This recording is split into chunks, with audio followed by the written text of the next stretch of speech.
Super afraid that one day I'm gonna record a whole podcast, just have a whole talk with somebody and forget to record it and have to call them back like, bro, I didn't get any of that.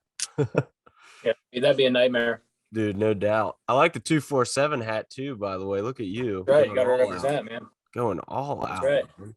Can't So be what the face without repping their gear, man. Dude, exactly. Exactly. So what's up tonight, man? This is pretty late to be jumping on a podcast. This is pretty typical for you to be buzzing around at 8:15. Yeah, I generally train at this time. I think it's good to train around the time you fight, but just kind of have an off night. Me and Gavin were out in Pittsburgh this morning training with Danilo, so put in a good one today. Kind of smoked us, and I just come back and looking for my passport all day, actually. So. Nice. How far is Berlin from Bridgeville? What's that drive like for you? It all depends if you get traffic. Going into the city around 5, it's probably like an hour and 45. Yeah. Yeah, I thought it's it was a pretty damn long drive, dude. That just kind of shows your dedication to it though, right? I mean, you got to be willing to put in some road miles. Yeah, you have to. We're doing what we can to show up, and it's a training asset for us. But, at the end of the day, you got to find guys that are world class if you want to be world class, and Danilo is the guy. So if that's what it means to get there, he's the guy that's going to take us there. So we got to get in the car and drive, unfortunately. Absolutely. He kind of came out of nowhere, dude. I thought it was pretty cool from my perspective as well. It was just like one day Danilo Villefort had a gym in Pittsburgh, and it was like that Danilo Villefort, like the guy that I know. Like it was just so random that he suddenly had a gym in Pittsburgh. I thought, did you get linked up with him right away, or how did you find out about him, and what kind of compelled you to go there? Actually, my buddy Dalton Ross told me. He said that they had a really good Muay Thai program and MMA striking, and I listened to a lot of stuff that he says. So I went in, I wanted to check it out. And then, I watched one class. Danilo was teaching in the gi, and that was it. From there, I listened to everything that dude says. He's a real deal. It's awesome to have a guy like that in Pittsburgh. We've never had that, I can't say enough about it. So. Yeah, he commands a certain level of respect just being around him. Like I was just at Indio the other day meeting with him, and just being around him in that atmosphere, it's like he has your full attention, man. It's kind of like what you said. You have to listen to what that guy has to say, given his credentials, given everything he's done. How cool is that for you, man, on fight night? You're only 2 fights into your amateur career, but having a guy like that in your corner in between rounds talking to you, what's it like when you get off your stool and it's just that guy talking to you? I would just believe what he says. I think that's probably the biggest thing. I know going into it that if he's happy with my training and I'm happy with my training, all I got to do is go out there and the hard work's over. I just got to perform and listen to what he says. So it's kind of like a machine out there. It's a level of confidence that I can't explain. I think I'm a very confident guy in the first place, but having him behind me and kind of everything he's done, I know that I'm doing the right stuff. So yeah, I know you did destined for great things with him behind you. So sure, it certainly seems that way. And obviously, I don't know you super well or anything. I haven't grown up with you, nothing of the sort in that regard. But I feel like I do have a pretty good sense for how you conduct yourself as a fighter and as an athlete in general. And you did say something there in that you're very confident, which obviously that's pretty easy to pick up on. But one thing I want to touch on with you is your humility as well. Like you've said repeatedly, I just need to listen to Danilo, just need to listen to what he says, do what he says. Where does that ability come from to understand that, he knows more than you and he's going to send you in the right direction rather than being arrogant and think, I got it figured out. I know how to fight, There's some bad dudes out there. You know what I mean? I like I said, I'm confident. I know that I'm gonna be able to beat anybody that steps in front of me. But at the end of the day, I also realize that there's some tough guys out there, and you have to understand that. So I think that's the biggest thing. That's why I listen to him. It's scary thinking, man, if I don't do this, this guy knows more than me. I could get hurt doing this stuff. It's not a game in there; it's real. And especially once pro rules kick in and you can elbow and kick in the face and knee in the face. And, you watch his highlight and it would be hard not to listen to a guy like that. It really would. So, Yeah, I mean, he clearly knows what he's doing, man. But it's like you said, everything can just change in a flash inside the cage. What have you found with MMA? When did the MMA seed kind of plant with you? You have this pretty distinguished wrestling background, but when did really the full MMA focus kind of come into view for you?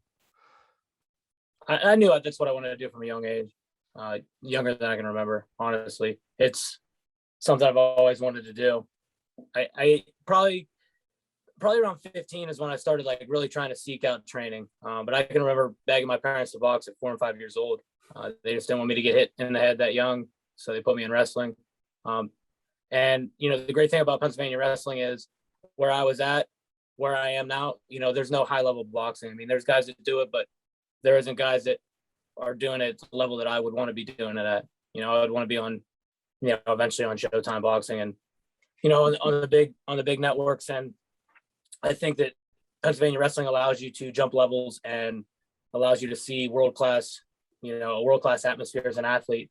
And it obviously took me to, a Division I career. And that's, I think, another thing that relates to Danilo and why I can understand what he's saying, because usually when you have two high-level guys working together, they can understand where each other are coming from. Absolutely. I think your household growing up had to be a trip, dude, with you, Tanner, Toby. I mean, that's what were some of those? You got to give me the inside scoop on some of those brotherly scraps, because I know they had to happen. Oh, and it's like, plus just the way my dad raised us, how my parents were, it was like every day, every single day. There's a hole in every single wall of our house. We can't keep anything nice. We can't keep anything nice growing up. It got to the point though that I think like as we got older, it's like, man, we didn't want to deal with that shit anymore. It was like, enough's enough. Like we can just save ourselves the aggravation and just, disagree on this one. But they're fighting all the time. Yeah, it's funny, man. I remember talking to Cody Garbrandt before he was in the UFC, and he would always talk about fighting with his brother Zach in the house, and how Zach was some of the hardest fights of his life. And then you hear the same thing with like John Jones and his two brothers, who were both animal NFL players, and some of the fights that they would have growing up. I mean, in a weird way, as goofy as it sounds, like, it's just fun, fighting with your brothers. But in a weird way, does that actually prepare you for combat? Like, that had to help, right? I think it helps, but I mean, I don't know if like in a skill-based scenario it helps. I think it allows you to think as a fighter, to carry yourself, with a certain level of confidence, and to have a chip on your shoulder. I think that's the biggest thing. The guys that fight a lot, whether it's in the cage or whether they're, guys with like a extensive street fighting background, they have a chip on their shoulder and they're not afraid to get hurt. They're willing to roll the dice, and that's what you see with a lot of guys like that. It's not, you see some athletes, they're straight grapplers, and you can tell them from a guy that's, that is a jiu-jitsu fighter. You can tell a wrestler from a guy that's a wrestler that's a fighter. There's two different personalities, and I think that it comes back to the way you're raised and, kind of if you have a chip on your shoulder. I think that definitely makes sense, man. You mentioned kind of the way you were raised, mentioned your dad a few times already. And we know about your military background as well. So one thing I wanted to ask for sure was your dad in the military? Like, where did the military seed come from? Because it seems like your whole family is pretty heavily invested in that. I was always like pretty obsessed with doing things that were great, at least in my own eyes, things that I thought were worthy of my time. And for the longest time, I wanted to try to be in 75th Ranger Regiment or possibly be in one of the special forces groups. So I always had that fascination in the back of my head, that I love the military. As I got older, it started to change a little bit because my love for wrestling and martial arts. So I kind of didn't pursue it as heavily as I would have. But I still serve in the PA National Guard, and I went through the ROTC program so I could wrestle in college. So I think that I just set myself up for success in anything I did. And then I made the decision when the time came, but I think that in the back of my head the whole time I knew that I was going to make this decision. So my dad, he didn't have a military background at all. He's just a city guy that, comes from nothing and fought for everything his whole life and still fights for everything he has. So he's kind of made me and my brothers, the way we are. And that's why we carry ourselves the way we do. And that's why we don't fear anybody. Yeah. I think you mentioned your mom and dad as like the major influences on your life in that featured fighter thing we did on the 247 app. So it's really cool to see that, man. What do they think of your MMA, the fighting career? Because I know just for myself, like, I don't think my mom would be able to watch me fight. I think she would have to, leave whenever it was my turn to fight. How do they handle you getting in that cage? I don't know. My mom's nervous. She's a mom. My girlfriend's nervous. I think my dad, deep down, he likes it. He'll say whatever. He says whatever he wants about it, but I can see the satisfaction in his eyes. When I'm out there doing it, or my brothers are doing it.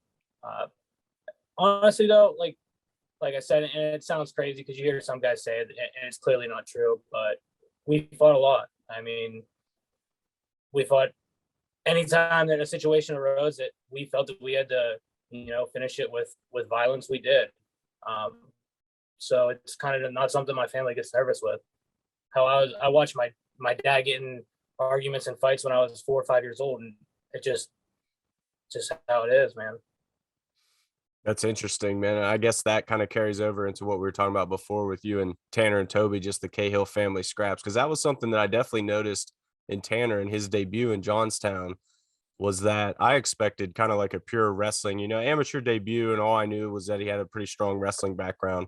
I kind of expected him to just rely heavily on that. But there were some situations where his opponent was throwing heat, and instead of just diving for the takedown, man, Tanner was more than happy to just throw heat right back and kind of get in a bit of a firefight. So right then I knew, I was like, okay, these Cahill boys aren't just kind of the lay and pray wrestlers at all. Like there's dog in there for sure. When was kind of the first time that you noticed you had that in you? Because a lot of kids, man, get in their first fight and realize quickly it's not for them. Like, when did you realize that this is for me and it actually kind of excites me? Man, I was probably 5. I was 5 years old, and it was a kid that he kind of bullied a lot of guys. And one day at practice, man, he pissed me off. He took my dodgeball, and I punched him square in the nose. Nice. And I knocked him square in his ass, and it felt good. So I can remember my dad saying, "Hey, man, you're not gonna fix it unless you hit him." So I probably 5 years old. We shouldn't have taken your dodgeball, right? I mean, geez. Yeah. Come on. We're having a friendly game at That's the end of hilarious. wrestling practice. I didn't want to fight. No, but listen, you take somebody's dodgeball, you got to expect to get punched in the face. These are the rules. Yeah, these are the rules, especially in a wrestling room, in the Colorado Township wrestling room. Yeah, man. I mean, I grew up a little. I'm terrible with directions, but I grew up in Fulton County, so like South Central PA, McConnellsburg, kind of near Breezewood. So, yeah. Like, I know that McConnellsburg played Conemaugh once in a while in soccer, but I don't think we really played you guys in anything else. But the areas, the demographics are pretty similar, I think. So I can relate for sure with that kind of South Central PA attitude, no doubt. Yeah. Blue collar mentality. Exactly right. So now for you, man, like, your confidence, like you've said repeatedly, is off the charts. I love hearing, where you think you're headed, where your goals are set. Like in that featured fighter, I know you said you wanted to be an LFA champion and a UFC champion. So it's hard to go much higher than that. How do you manifest that goal on a day-to-day basis? Because I think a lot of people get way too caught up in the end game. Like, they get way too caught up in the UFC champion and miss all the little steps in between. But it seems like you've got that figured out. You've got your routine figured out to where you're grinding daily. Like you just said, you're usually training around this time, 8 p.m., 9 p.m. at night, and you're making these crazy drives to Bridgeville, things like that. How are you maintaining this daily grind, which it is right now for an amateur fighter? You're not getting paid. This is 100% for the love of the sport, for your development, for the future right now for you and your career. When you want to be a UFC champion and that's the goal, how hard is it to not get frustrated that you're not, close right now? I like it, man. I love what I'm doing. Yeah. It's hard, you got to put things in perspective, man. Everybody's at a different point, in their journey. And, sometimes it's frustrating seeing guys that you feel you're better than, that are, you know, making waves in the sport, but it's something you have to sit back and you have to realize, you know, where I'm headed, you know, where am I headed? What's the end goal? And then you just take it day by day. And that's the thing that American wrestling teaches better than anything else. It's a discipline, and it's, you know, you're focused on the task at hand. Next thing, you know what I mean? Next point, next point, next point, next point. And eventually, you know, it all adds up. So I don't get too concerned. I mean, there's certain things you stress about, but at the end of the day, I like training more than anything, and I don't feel complete without it. So it's not really that. I think the hardest part is, you know, just making everything work, you know, with everything business related work, you know, like with the shop and trying to fit in time to work. But right now I've kind of weathered that storm. I'm at the point where I'm going to be able to, you know, train full time. So That's excellent. excited. No, that's excellent to hear, man. What is your daily work look like? Because you and Tanner do own the shop, which is crazy in its own right. You know, two amateur MMA fighters owning, operating, running their own gym. It's pretty sweet. So how did that come to be, and how have you found the business side of running a gym? Um, my dad's, he's pretty savvy when it comes to that. He has a construction business. And you know, he's seen the highs and lows of business, so he understands, you know, what to do and how to do it. You know, the shop was more of a, you know, a place that we created for ourselves to train. And oh, man, trying to think, it's been 2 years. So, you know, the progress we've made in 2 years, when you sit back and you look at, you know, it's kind of incredible for me. But we created it just to train. Additionally, a supplement to Danilo's, and eventually we just started getting more kids. You know, kids were finding out that we had a place and we had a mat, and then they wanted to come in and roll. And guys in the area that, you know, they didn't have a place to go for any martial arts. They knew we were involved in it. And then more people came, and then, you know, Nathan Witt showed up on our door. He was a first degree black belt in jiu-jitsu. And, you know, it just kept growing and growing. And we're like, holy shit, you know, last March, we got to expand, because we got a legitimate thing here. So we drove to Harrisburg. We got some brand new mats, and we threw them down in a rental building. And, you know, I think the sky's the limit, you know, No, especially with the guys we have in here helping these kids, you know.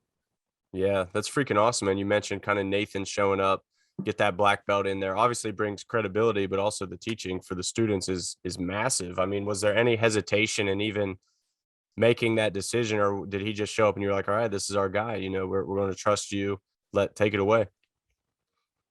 I think the thing that sticks out with Nate is, you know, he's obviously a very, very knowledgeable guy when it comes to jiu-jitsu. And I think that he always respected the fact that we trained with Danilo. Right? We trained with Danilo before he came into the picture.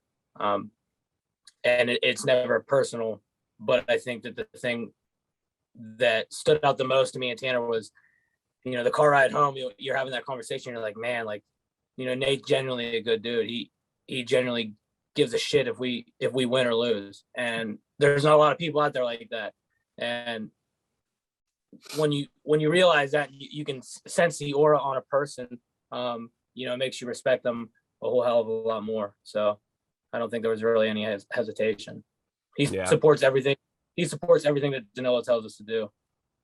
It's awesome. It seems like you guys have a good thing going in that regard, you know, kind of just trusting Danilo to lay down the path, and now you guys just walk it fearlessly and make sure that you follow his steps. I mean, when you have these talks with Danilo, and obviously I'm not going to ask you to reveal any secrets or intimate discussions you've had with Danilo, anything of that nature, but what do you get from his kind of philosophies or his teaching style? Like, what's the core of the way he teaches? How does he kind of communicate to you that is so effective? Fight intelligent. Yeah. He trained under Murillo Bustamante. That's who he is promoted under in jiu-jitsu. And I think that was a guy that, you know, was a major influence in his life. But Murillo he always says, you know, he would come out of a fight without a scratch on him. You know, you don't get paid more to get hit in the face. You get paid the same. So he's preaching, you know, fight intelligent, and, you know, do what you have to do in the part of your career. And then, you know, when it's time to perform on the big stage, you perform on the big stage and you show things that people don't think you can do. You know, you make them think you're one style of fighter, and then you hit them with something else that they never expect. And the next thing you know, you're a highlight reel fighter. Mm-hmm. I always think it's really interesting debuting amateurs, how hard they find some of their first fights to be. Like even a guy like you with a strong wrestling background, you know, you go to decision in your first one. You could take like Evan DeLong from Johnstown, another strong wrestling background. You kind of figure he's going to have a huge leg up over his opponent, but that's just not the case. Like the level of competition in MMA, especially amateur MMA, has gone up tremendously, man. Like what are you finding with your opponents in there? Are you finding that maybe it's a little more difficult than you were expecting, or is this exactly what you've been prepared for? You know, contrary to belief, I think that for a guy like me, or a guy like Evan DeLong, a guy like Tanner, a guy like Gavin, it's harder to fight those first three amateur fights because, especially in the state of Pennsylvania, because you have shin pads on, you can't ground and pound, you can't fight them. You know, it's a boxing wrestling match. It's not a fight. You're in a cage, and yeah, there's a lot of anxiety because, you know, there's a crowd and you're still getting punched at. But at the end of the day, like I wouldn't consider it a fight.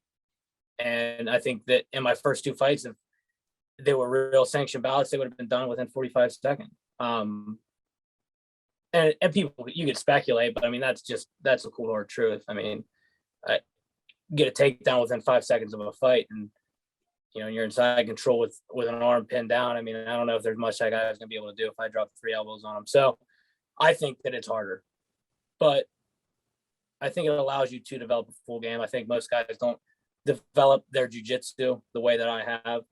They don't spend the amount of time that I've spent in the gi. So I'm excited for the future and to really showcase my abilities. Yeah, that's awesome, man. You've mentioned Gavin a few times. So just for listeners who maybe aren't familiar with the name right off the bat, he's talking about Gavin Teasdale. Is a 4-time state champion in the state of Pennsylvania wrestling.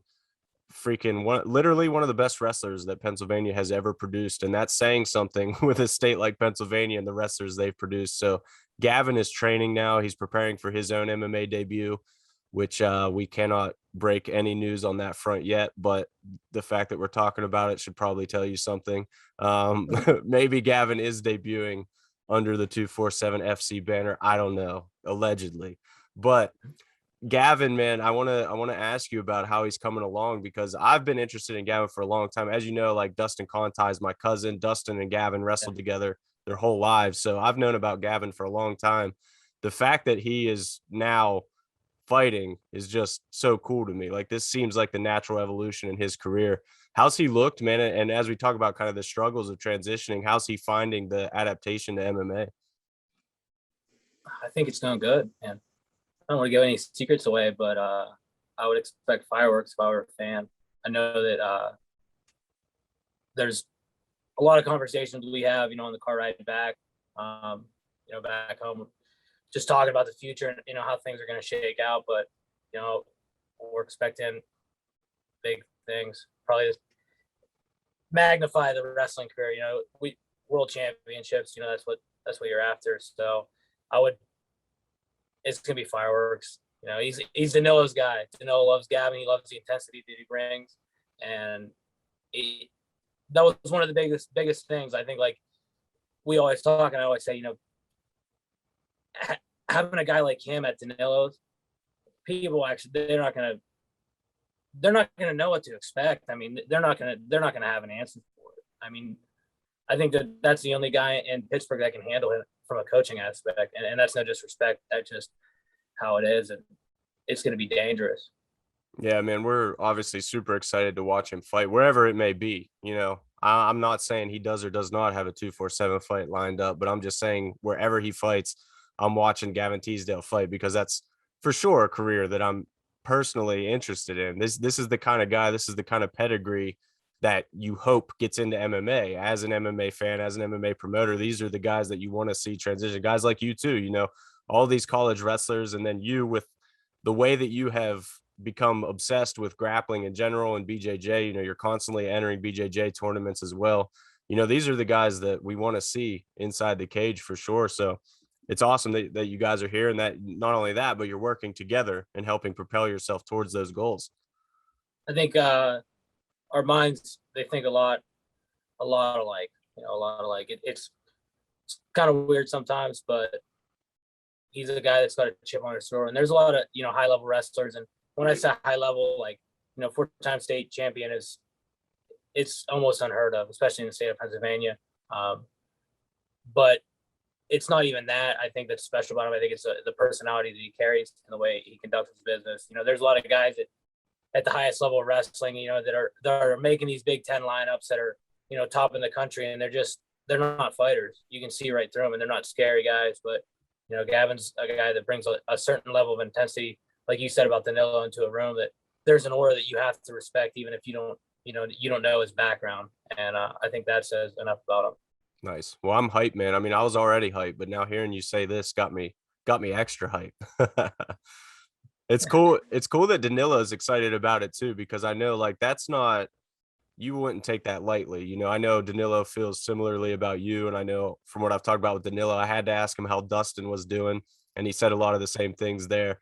So it's not like Danilo just passes around praise though lightly. I've heard him be extremely difficult on his students as well as needed. So I know that he's a guy who's going to give it to you straight, give you the truth, because that's what helps you grow, right? Like you need to know if you're not competing at that highest level that you can. Yeah. I mean, I think that's what makes him special, man. Like, you got to think it's 2021, and in 2003, I think, is when he got his black belt. So how many years is that? 2003, he's in Japan, helping corner Marilla Bustamante fight Dan Henderson, in Pride. So I mean, the level of knowledge, the pedigree he brings is actually ridiculous. And if you're a guy like him, what do you think if a 22-year-old kid like Gavin Teasdale shows up at your gym, with the knowledge that you have? Of course you're going to be excited. You'd be an idiot not to.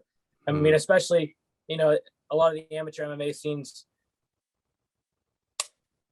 it's a fun atmosphere, but you don't really have a guy like that walking around. I mean, they just don't, they're not a dime a dozen. Most of these fighters, they're a dime a dozen. So it's exciting because you get to see the collaboration of an extremely, extremely high level wrestler with a guy that has been around the MMA and the jiu-jitsu scene since he was born. Yeah. That comes from a legendary family. So truly it's exciting. It's insane, man. That guy's like royalty. I didn't even know this. I was actually reading his Wikipedia and I saw that he's Minotauro Nogueira's godson as well. I'm like, just how this is all just too cool. Like the fact that this guy's in Pittsburgh is truly a blessing. Yeah, it's cool.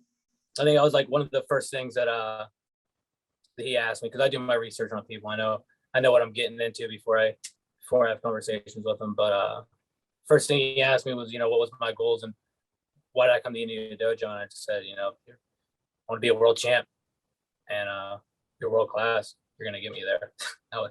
I mean, you can't deny it. When you look up that Wikipedia and you see, the fact that not only is his godfather Nogueira, but his dad is a 9-3 red belt. And the fact that he's fought in the PFL, the IFL, the WEC, Strike Force, headlining shows for Strike Force, going to fight Carlos Condit for a WC title before they disband. He fought under the UFC. I mean, he's been at every single major organization there is.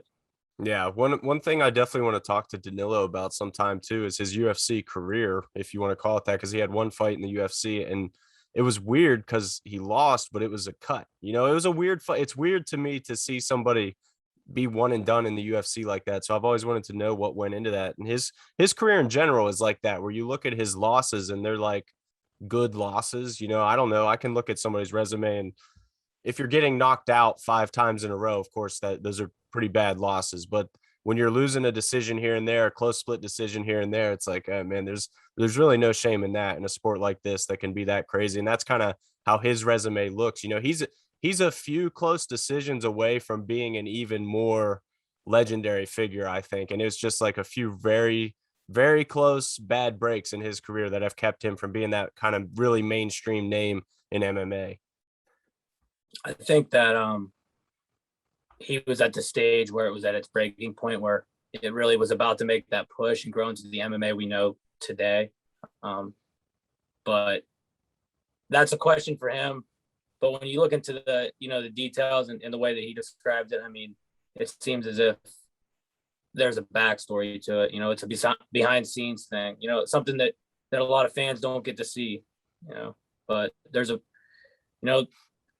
lot of things in MMA that they're not always about who's the best fighter. Just leave it at that, but that's definitely a question for him. You have to get him on. Yeah, well, that's definitely the plan. We'll get his star pupil first, Taylor, and then we'll get him. Yeah.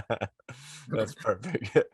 Well, yeah, dude. So we touched on Tanner. What's Toby doing? I gotta ask about Toby. I gotta know if Toby's like a future 247 FC fighter as well. What's his deal? I think Toby's the future heavyweight champion of the world. Nice. See, that's what I like to hear.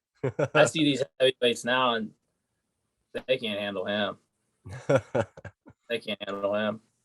They're in trouble when he comes in. Does he want to fight? Is he interested? Yeah, he likes it.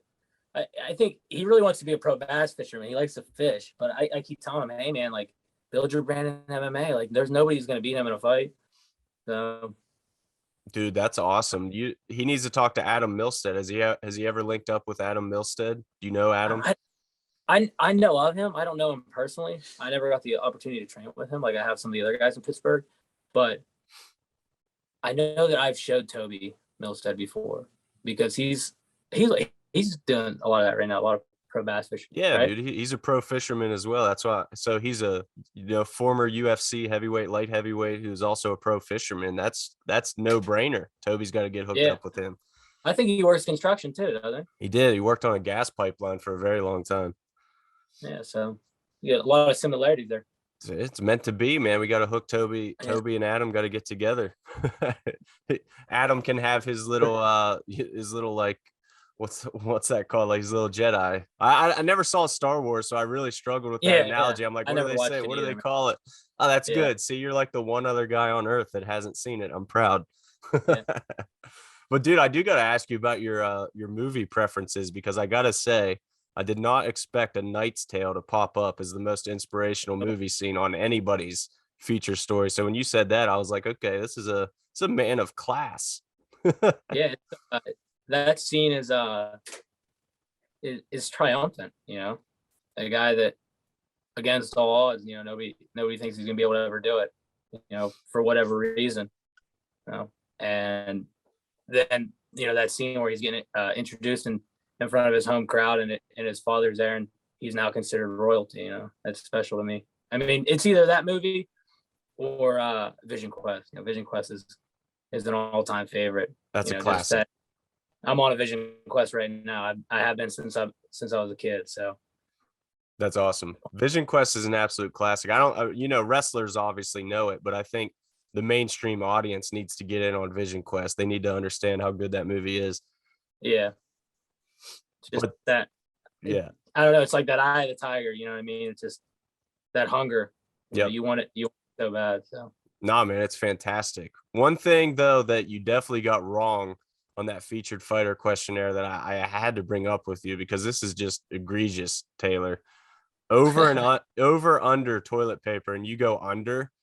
That blows my mind. I didn't know if I really understood that question. That's why I picked under. Like, okay, you got to roll of toilet paper. Like you either pull it like from the top, like it's folded over, or it's coming from underneath, like under. Like you either pull it under or over. You're still an under guy? Because no, I think I'm an over guy. Nice. See, you've definitely redeemed yourself. But I didn't understand the question. Okay. But see, Ryan, in full disclosure, Ryan, our owner, made that question, and I'm pretty sure he's an under guy. I'm pretty sure he's an under guy too. Yeah. So did he get all excited? He probably did. He's like, finally, somebody else understands me. But no, turns out Ryan's still just weird. Spoiler alert. Definitely.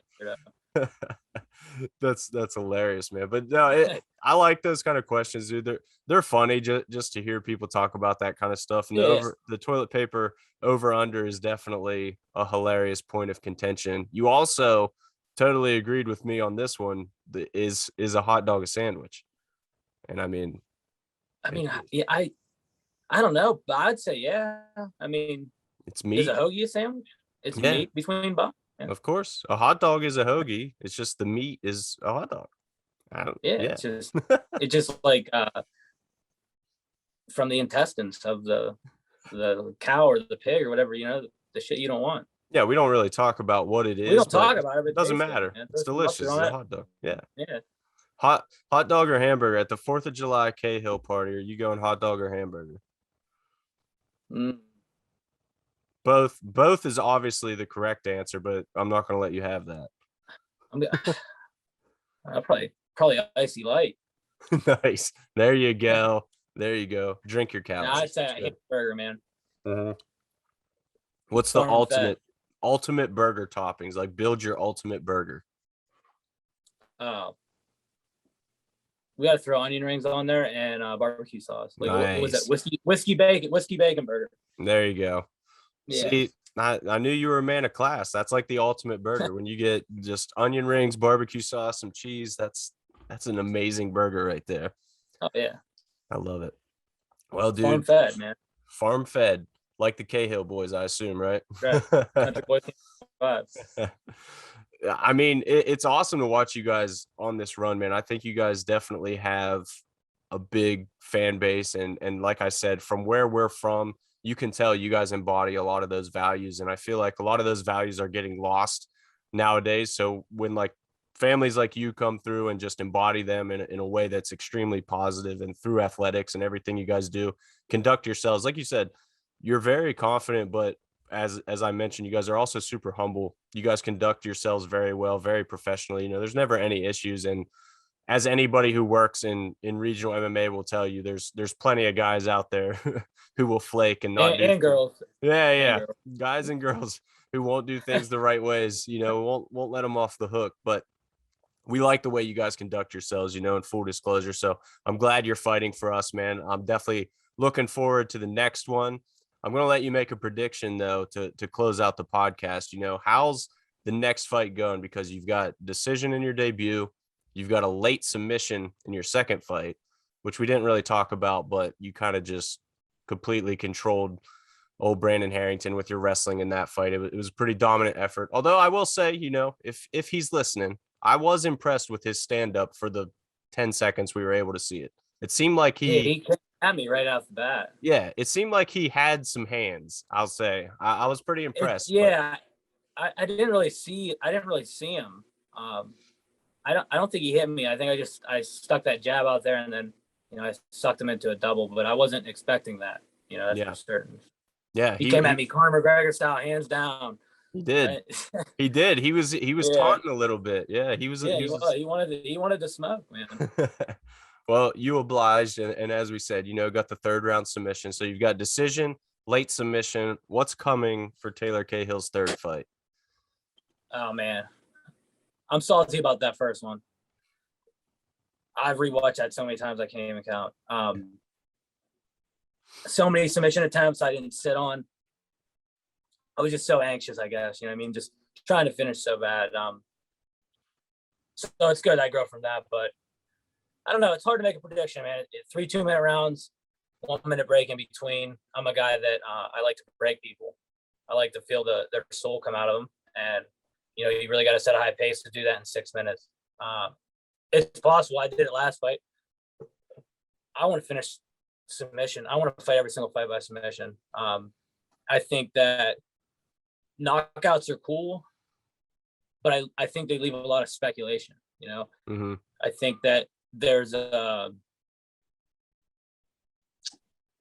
think it's at the root of it, you know, unless it's a clear, like, outclassing striking. You see somebody like Conor McGregor out there, you know, just piecing up Donald Cerrone, you know, that's different. But for the most part, I think some knockouts, you know, there's speculation. It could be luck, some people say, and I don't like that. I don't like that conversation, because that's something as a fighter you have to deal with. You got to deal with everybody's opinions, even though you don't let it affect you. You know, it's still what they're thinking. So that's what you have to do when you train. You have to approach it a different way. And I think that finishing every fight via submission shows dominance. And I want to be dominant. I want to be a dominant fighter. I want people to fear fighting me. Nice. And if I could have it anyway, rear naked choke. rear naked choke. And then when I can elbow, I want to go triangle choke from the bottom, Nate Diaz style, throwing elbows at the back of the head, finishing with a triangle. Nice. I like calling your shot in that regard, man. You made a really interesting point, though, that I definitely want to expand upon, because you say how a knockout can be seen as lucky. And obviously, like you mentioned as well, there's levels to the striking game for sure, where there's no doubt a fight ends by knockout, but there was no doubt about who the superior fighter is throughout. But I always thought it was interesting when you talk about knocking a guy out. I could go out on the street and ball my fist and hit somebody in the chin and knock them out. Anybody on earth can go out there and do that. We see it all the time in these random fights and stands and whatnot that gets, these viral videos of people just getting knocked out in the street. Like, most adult human males have the power to ball a fist and knock somebody out.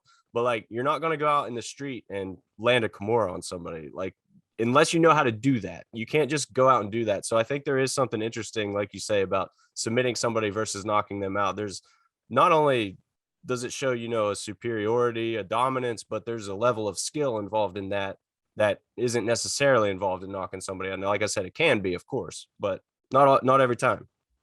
Yeah, it's just something I think it's special when two guys are fighting, both the same size, and one guy just absolutely controls another man, a grown man, he just controls him and makes them feel helpless. I think that's special. It shows the work that you put in. Right. Did you have Khabib as your lightweight GOAT in that list? Oh, I don't know. I'm a McGregor fan. Oh man. Okay. I like McGregor. I like old McGregor, man. This new McGregor, like, I still like him, but you can't be losing to Dustin Poirier, man. You know what I mean? Like, at that point, hang this shit up. Like, you don't lose to Dustin Poirier when you're Conor McGregor. It just, I don't know. People might get mad about that, but they will. In my eyes, I see him as like a brawler journeyman. You know what I mean? Like, he's just not he doesn't seem like a very skilled fighter to me. That's my opinion, but all the heat. I like Khabib though, man.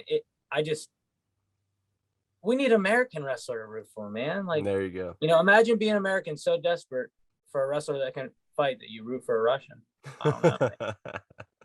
He can't fight, but that's the truth. Yeah, I mean, just when you were talking about enjoying, just another man controlling a grown man, like, that's Khabib through and through in my eyes. He's probably the best that I've ever seen do that. Him and, GSP in his prime, who was a freaking Canadian gymnast who decided he wanted to learn how to wrestle and suddenly could wrestle better than everybody in the UFC. Yeah. It was ridiculous. I think that the biggest thing with him was like movement, man. He can move his whole body.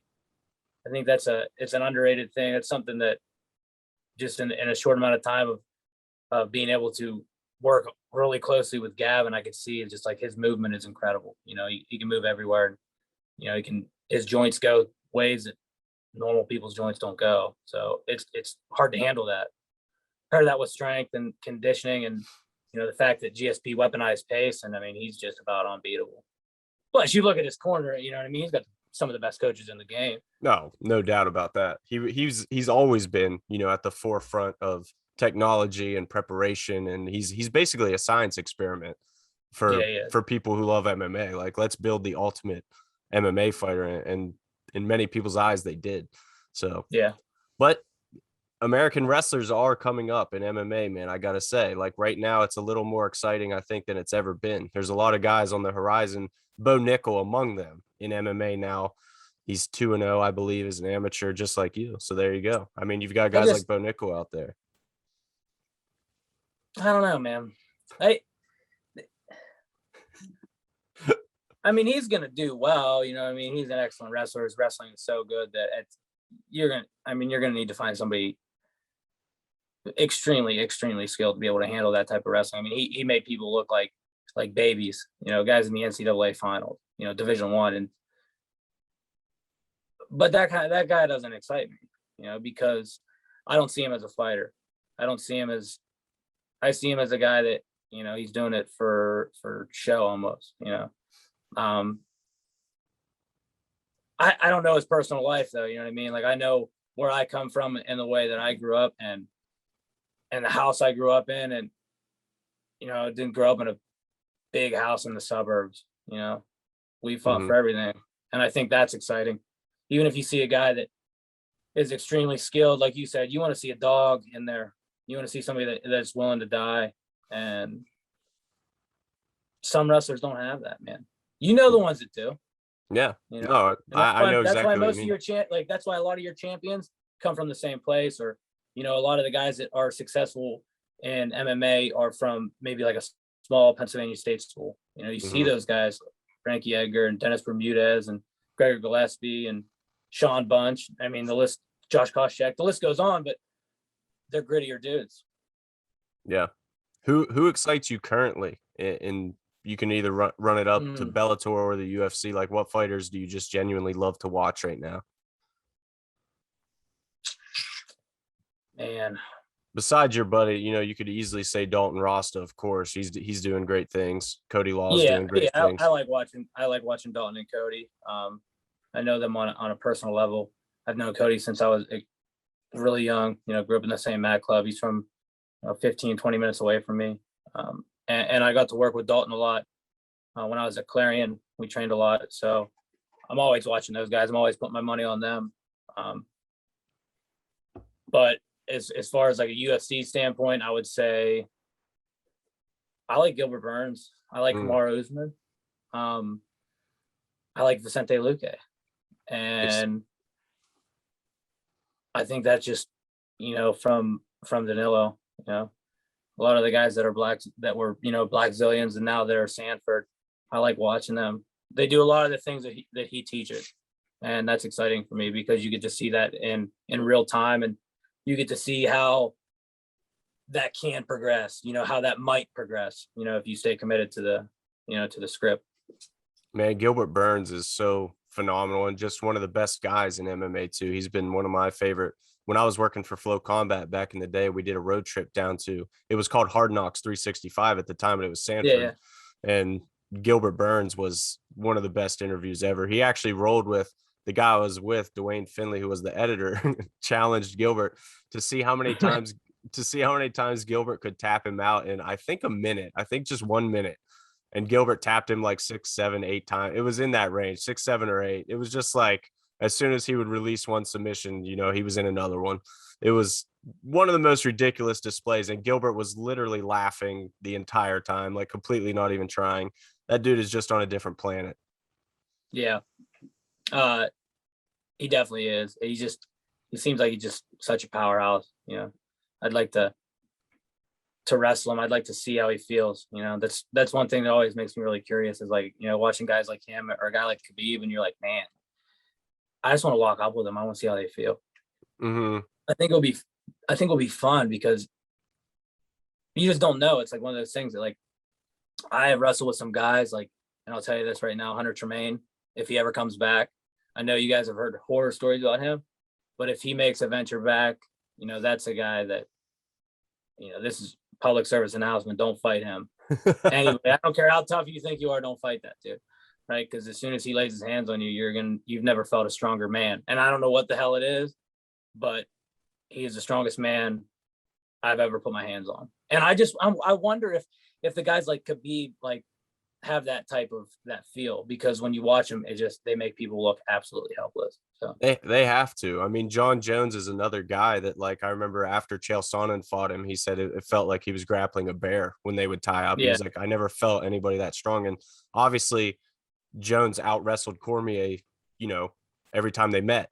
He would out wrestle Daniel Cormier, the Olympian. So it's like, and John Jones's credentials are nothing compared to Daniel Cormier's in wrestling. It's like, what do these guys have that just makes them so special? And I think early in John Jones's run, you could really see that. Like when he was on his rise up the UFC ranks, man, I'm sure you remember it. It was every time, just like you were just saying about Tremaine, like every time John Jones would get his hands on somebody, they went for a ride 100% of the time. It was just different.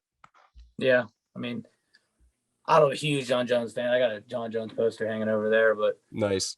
I mean, am I. Full just playing disclosure, devil's yeah. advocate. It could have been the, the test and the trend, but it could help. it might have something to do with it. Yeah. Was it trend? Was it trend or no? I forget what he popped for. There's been a list at this point of things that have. It was some anabolic. yeah, I don't know what's been in his system or hasn't been in his system at this point, just because about it's everything. yeah, it's all been But he's so still cloudy. I Yeah, mean, he's still amazing though. and I'm definitely of the camp of, the Nick Diaz, they're all on steroids. I'm pretty sure Yeah. some of the dudes John was fighting as well at that time were on steroids too. 100%. Stephen Bonner. I like to mess around, but Yeah. John Jones he's one of my all-time favorites. I mean, especially the fact that he just whoops DC every single time. There's nothing better than that. Yeah. Just I can't stand watching Daniel Cormier win, man. I'm surprised you don't like DC. See, that really Not a big DC fan. That's crazy. The American wrestler, good family values, good man. You don't like DC. Nah, I think he's fake. Oh, nice. Don't look. He doesn't. Nice. I don't think he's too real. He doesn't seem real to me. Okay. I don't know. That's fair. I don't know DC on a personal level, so I can't speak. I don't to either, it, but I'm just. No, that's speculation, man. I don't know. I like to think that the way other people don't think. A lot of people just. I think they really idolize him, and I just never saw anything special about him. Yeah. Well, full disclosure, Stipe. Yeah. I like Stipe. I like Stipe. Of course, everybody likes real. Stipe. Yeah. But yeah, I was going to say, while we're like unleashing skeletons from the closet, I'll just say I was never a GSP fan at all. I never liked that guy, and everybody, idolizes. And he's just, like I just said about DC, seems like one of the best guys ever. I love listening to GSP on his podcast. Everything John Danaher ever has to say about GSP is amazing. Everything anybody has to say about GSP is amazing. But there's something about him where it's just like what you were saying about DC. Like, there's something dark about GSP that nobody's uncovered. I think he's got demons, man. Yeah. Because you're not that good at fighting, and you don't. It's like to a level that's like cringy. I love GSP. I love the way he fights, but I don't like the way he conducts himself, because it's just like, come on, man. Like, I get like, he wants to be the whole, mixed martial artist, not a fighter, but it just, but maybe that's the way he sells himself, and that's the way he makes money. But I definitely think he has some demons, because being as skilled as he is and as confident as he is in his abilities, and the fact that he knows he's going to win, right, and still to act over the top respectful, not just respectful, but like over the top, like he's a waiter at a Ruby Tuesday. You know what I mean? It just, I don't know. I definitely, he's just robotic in that sense. It's like, I don't get what you're doing here. But it's like you said, he for sure, if that is what it is, and he's just trying to fully embrace martial arts values and things of that nature, then I guess I'm just an asshole. Yeah, maybe. I'm okay with that. I'm right there with you, man. Yeah, I'm okay with that. But I'm not going to take up too much more of your time, man. Like we said, we're super excited to see you back in that cage, dude. It's been a pleasure watching you work so far, and we're obviously excited for what's next. Hey, thanks, man. Thanks for having me on. For sure, dude. We'll do it again soon. All right, sounds good. Right on.